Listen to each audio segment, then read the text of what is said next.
இயேசு கிறிஸ்து நம்ம அனைவரையும் ஆசீர்வதிப்பாராக. இன்று நாம் இஸ்ரேல் அமாஸ் அந்த அமைதி ஒப்பந்தத்தில் ஏற்பட்டுள்ள பிரச்சனைகளை குறித்தும் வேதம் அதை குறித்து என்ன சொல்லுகிறது என்பதை குறித்து நாம் ஆராய்ந்து பார்ப்போம். அமாஸ் என்ன செஞ்சிருக்காங்கன்னா, 2 நாளைக்கு முன்னாடி 2 பேர் பேட்டி கொடுத்துருக்காங்க. என்னன்னாக்கா, யூதர்களையும் கிறிஸ்தவர்களையும் நாங்கள் மொத்தமாக அழிப்போம், ஒவ்வொரு நாடாக சென்று அழிப்போம் அப்படின்னு 2 பேர் பேட்டி கொடுத்துருக்காங்க. ஏன்னா சமாதான உடன்படிக்கை ஏற்பட்டிருக்குது. இந்த நேரத்தில் அவர்கள்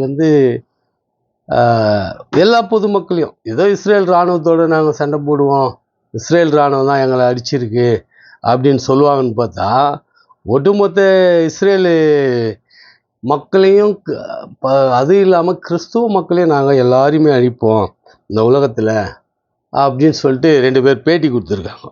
நாங்கள் சமாதான உடன்படிக்கை ஏற்படுத்தியிருக்கிறதே கிறிஸ்தவ நாடு தான். ஏன் அமெரிக்கா மூலயமா தான், அவர்களுடைய அழுத்தத்தின் காரணமாக தான் பெஞ்சமின் நெத்தன்யாகு கொஞ்சம் இறங்கி வந்திருக்காரு. ஏன்னா கிறிஸ்தவர்களை கூட அழிக்கலாம், ஓகே, அவர்கள் அடித்தா திருப்பி அடிக்கக்கூடாதுன்னு அவர்களுக்கு வேதம் சொல்லுது. ஒரு கன்னத்தில் இருந்தால் மறு கன்னத்தை காட்டுன்றது தான் கிறிஸ்துவ மக்களுடைய சித்தாந்தம், அதான் கோட்பாடு, அதுதான் கிறிஸ்துவ ஐடியாலஜின்னு வரும் இல்லையா. ஆனால் அவர்களுடைய ஐடியாலஜி கொலை செய்கிறது தான். அந்த தீவிரவாதிங்க பயங்கரவாதிங்க இருக்காங்க இல்லையா, அவர்களுடைய சித்தாந்தம் கொலை செய்கிறது, நாட்டை பிடிக்கிறது, பதவிக்கு ஆசைப்படுறது, அவர்களே சகோதரியை கொலை செஞ்சு பதவிக்கு ஆசைப்படுறது. அந்த சித்தாந்தத்தில் அவர்கள் அதை படித்ததுனால அவர்கள் அதை செய்கிறாங்க, பதவி ஆசையினால. சரி இருக்கட்டும்.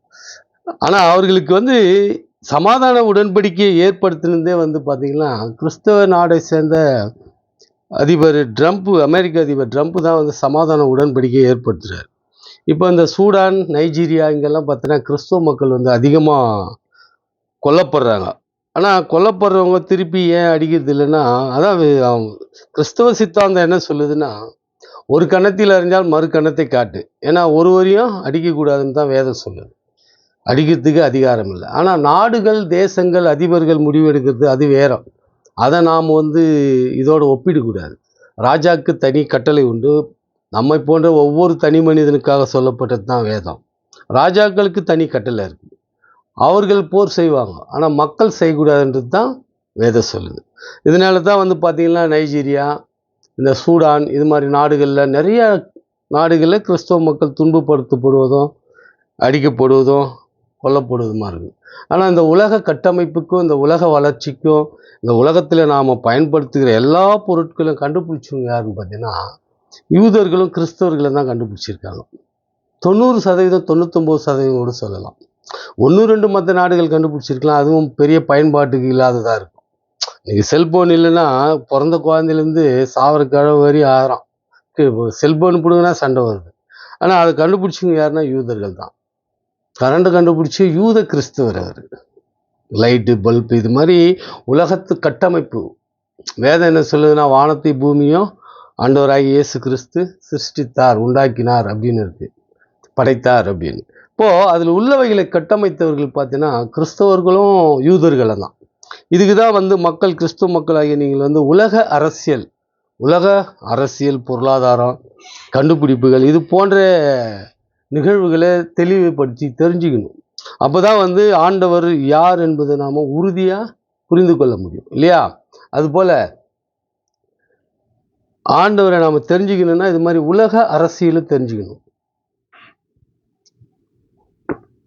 இன்னைக்கு உலகத்தில் உள்ள அத்தனை கோடீஸ்வரர், உலகத்தை கட்டுப்படுத்துகிற, உலகத்தில் உள்ள மிகப்பெரிய வலிமை முடிவுகள் எடுக்கக்கூடியவர்கள் எல்லாமே பார்த்தீங்கன்னா யூதர்கள் தான். இப்போது யூதர்களை அழிச்சிருவோம், கிறிஸ்தவர்களை அழிச்சிருவோம், நாங்கள் ஒரு நாட்டை பிடிப்போம், அந்த நாட்டில் நாங்கள் வரி வாங்குவோம், வசூல் வாங்குவோம், எல்லாரும் இஸ்லாமிக்கு மாறணும் அப்படின்னு எல்லாம் அவர்கள் பேட்டி கொடுத்துருந்தாங்க நேற்று. அப்போ பார்க்கும்போது அது நான் ஒரு சேனலில் பார்த்தேன். அது நம்ம தமிழ்நாட்டுக்காரர் தான் அந்த இதில் சோஷியல் மீடியாவில் போட்டிருந்தார் அந்த பதிவை. அதில் பார்த்தேன் நான். அப்போது இவர்கள் சமாதான உடன்படிக்கை ஏற்படும் போது இத்தகைய செயல்கள் பேசுவது என்பது சரியான்னு பார்த்தா சரியில்லை. திரும்ப போர் ஆரம்பிச்சிடும் போல இருக்கு. ஏன்னு சொன்ன வந்தால், இப்போது ட்ரம்ப்பே என்ன பண்ணியிருக்காரு, நைஜீரியாவில் நிறைய கிறிஸ்துவ மக்கள் கொல்லப்படுறாங்க, அவங்கள தடுக்கணும், அவங்கள பாதுகாக்கணும், அங்கே உள்ள போகோ ஹராம்னு ஒரு தீவிரவாத அமைப்பு, பயங்கரவாதிக்கெல்லாம் பயங்கரவாதிங்க அவங்க. அவர்கள் சின்ன சின்ன சிறுமிகள்லாம் கடத்திட்டு போயிட்டு பாலியல் பண்ணுறது, செக்ஸ் அடிமைகளாக வச்சுக்கிறது, கொலை செய்கிறது, பள்ளி சிறுமிகளை கடத்தின்னு போகிறது, இது மாதிரியான அயோக்கியத்தனமான செயல்கள்லாம் யார் செய்வாங்கன்னா உலகத்தில் அவங்க தான் செய்வாங்க, வேறு யாரும் செய்ய மாட்டாங்க. ஏன்னா அவர்களுடைய சித்தாந்தம் அப்படி தான் சொல்லுது. ஏன்னா சிறுமியெல்லாம் கல்யாணம் பண்ணலாம் அப்படின்னு சொல்லிட்டு. ஏன்னா இப்போ வந்து ஒரு நாட்டில் சிறுமியெல்லாம் கல்யாணம் பண்ணக்கூடாது, 18 வயசுக்கு மேலே தான் கல்யாணம் பண்ணணும் அப்படின்னு சொல்லிட்டு சட்டம் போட்டால் ஒரு 80 வயசால் ஆகுறாரு. ஏன்னு சொன்னால் சின்னவங்களெல்லாம் கல்யாணம் பண்ணக்கூடாதுன்னு தடை போடுது அந்த நாட்டு சட்டம். அதுபோல் அவர்களுடைய சித்தாந்தம் அது மாதிரி இருக்கிறதுனால அவர்கள் அது மாதிரி பேசுகிறார்கள்.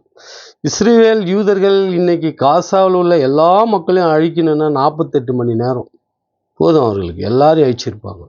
ஆனால் தீவிரவாதிகளை மட்டும் அழிக்கணும், மக்களை பாதுகாக்கணும், மக்கள் சாகக்கூடாது பொதுமக்கள்ன்றதுனால தேடி தேடி அடித்தே இது வரையும் 70,000 பேருக்கு மேலே இறந்துட்டாங்க. யார்? பொதுமக்களே. அதில் தீவிரவாதி இருக்கிறான், ஹமாஸ் தீவிரவாதி இருக்கிறான். ஆனால் தேடி தேடி அடிக்கும்போதே 70,000 பேர் இறந்துட்டாங்க. இவனுங்க பேசுகிற மாதிரி எல்லா கிறிஸ்துவ மக்களையும் யூத மக்களையும் நாங்கள் கொலை செய்வோன்னு இவனுங்க பேசுகிற மாதிரி இஸ்ரேல் முடிவெடுத்தா 48 மணி நேரத்தில் ஒட்டுமொத்த பாலஸ்தீனமும் சாம்பலாக்கிடுவாங்க இல்லையா? ஏன்னா இது அவர்களுக்கு தெரியாது.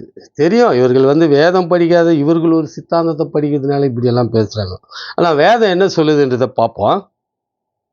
ஏசாயா 41 10 41வது அதிகாரம். நீ பயப்படாதே, நான் உன்னுடனே இருக்கிறேன், திகையாதே, நான் உன் தேவன், நான் உன்னை பலப்படுத்தி உனக்கு சகாயம் பண்ணுவேன், என் நீதியின் வலது கரத்தினால் உன்னை தாங்குவேன். ஆண்டவர் எவ்வளோ உறுதியாக அந்த மக்களுக்கு வந்து நான் உனக்கு துணை நிற்கிறேன்றார் இல்லையா? ஏன்னா வேதத்தில் சொன்னது அத்தனையும் இன்னைக்கு நடந்துட்டுருக்குது. இன்னைக்கு வேதத்தில் சொன்னது எல்லாமே உலகத்தில் நடக்குது. அதுக்கு தான் உலக அரசியலை சர்வதேச அரசியல் தெரிஞ்சுக்கணும்னு சொல்கிறதுக்கு காரணம் அதுதான். ஏன்னா நம்ம வேதத்தில் பைபிளில் சொல்லப்பட்ட அத்தனை வசனங்களும் இன்றைக்கி பூமியில் நடந்துன்னு இருக்குது தான் நாம் பார்க்குறோம் இல்லையா? அதனால தான் மக்கள் நீங்கள் வந்து சர்வதேச அரசியலை பார்க்கணும், சர்வதேச அரசியல் தெரிஞ்சுக்கிறது நல்லது இல்லையா? ஏன்னா ஆண்டவராகிய இயேசு கிறிஸ்து வந்துட்டாருன்னே இப்போ ஒருத்தர் வந்துட்டுருக்காரு. ஏன்னா இதெல்லாம் நம்ம பார்த்தா தான் நமக்கு தெரியும். ஏன்னா கடைசி காலம் இது. இதில் இப்படிப்பட்ட போர்களும் நோய்களும் கொள்ளை நோய்களும் பஞ்சங்களும் வறுமைகளும் வரும்.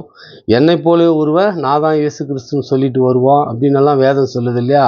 அது இப்போ ஒருத்தர் வந்திருக்காரு. இதுக்கு முன்னாடி நிறைய பேர் வந்ததாக நாம பத்திரிகையில் பார்த்துருக்குறோம். இப்போ புதுசாக ஒருத்தர் வந்திருக்கிறார். அதனால தான் உலக அரசியலை மக்கள் தெரிஞ்சுக்கணும்.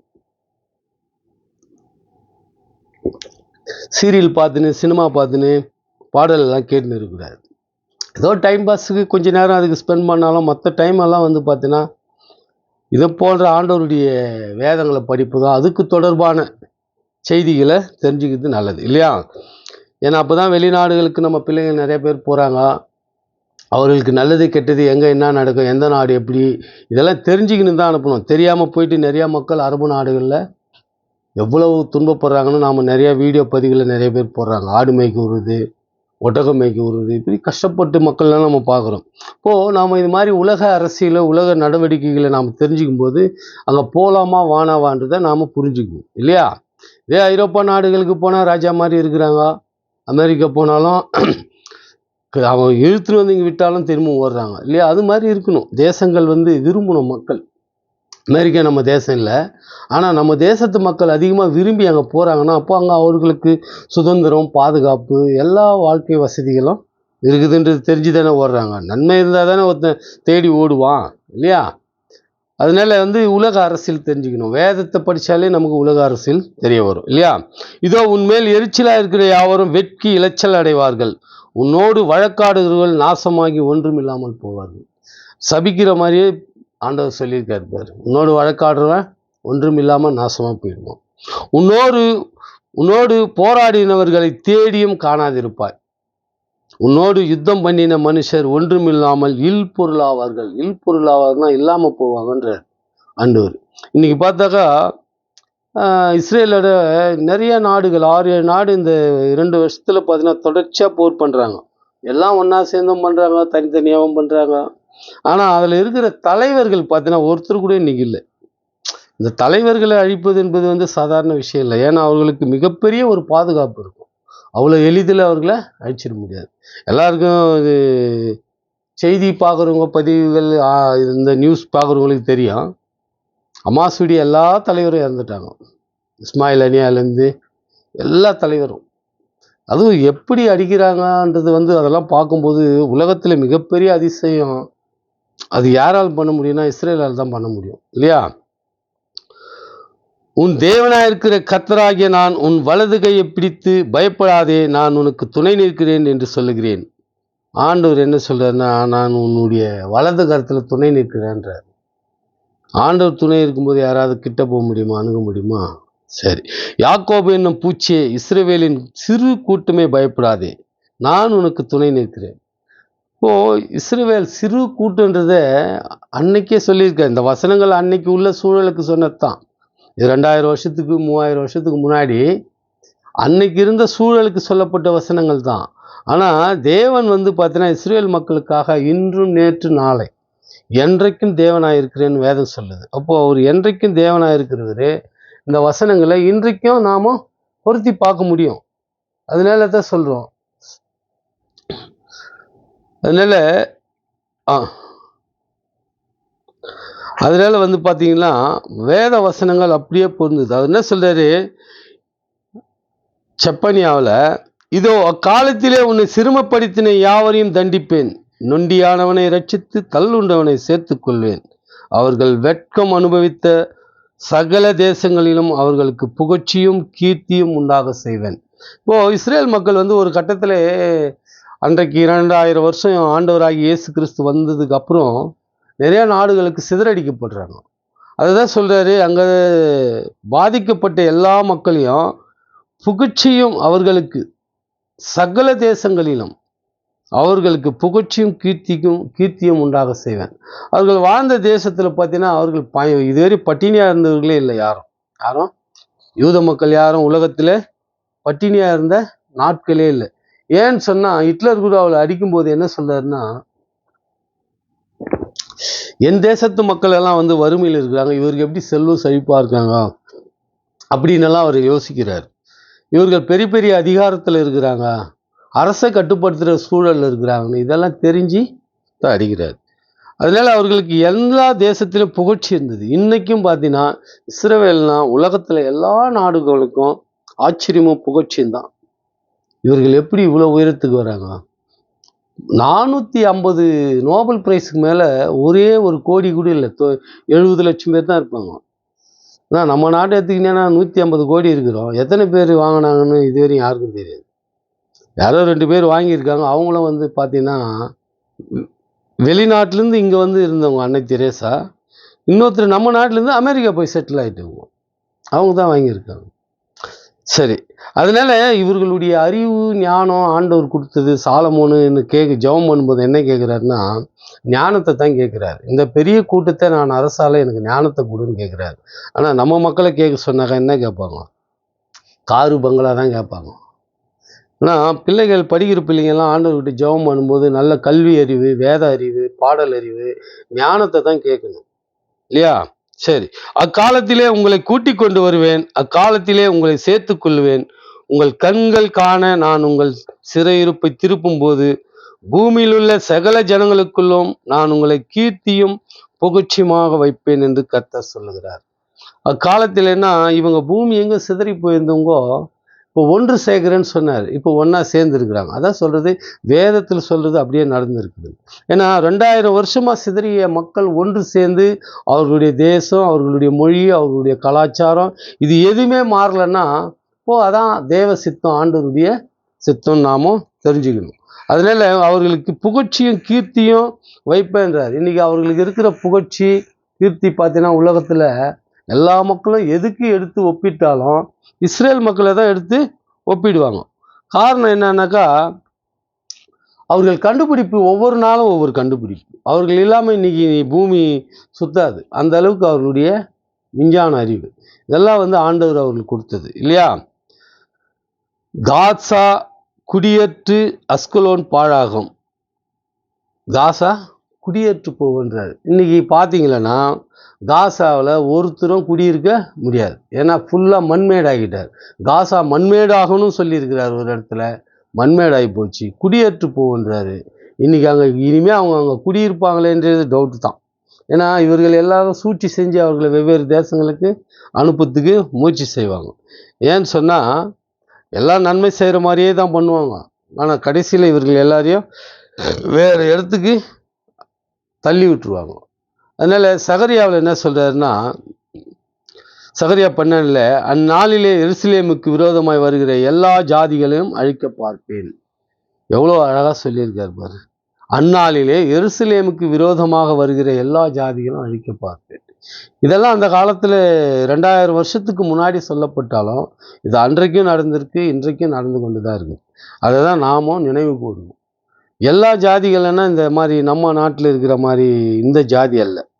அவர்கள் தேசத்தை ஜாதி, மனுஷ ஜாதி இல்லையா, அத்தை சொல்லுவாங்க.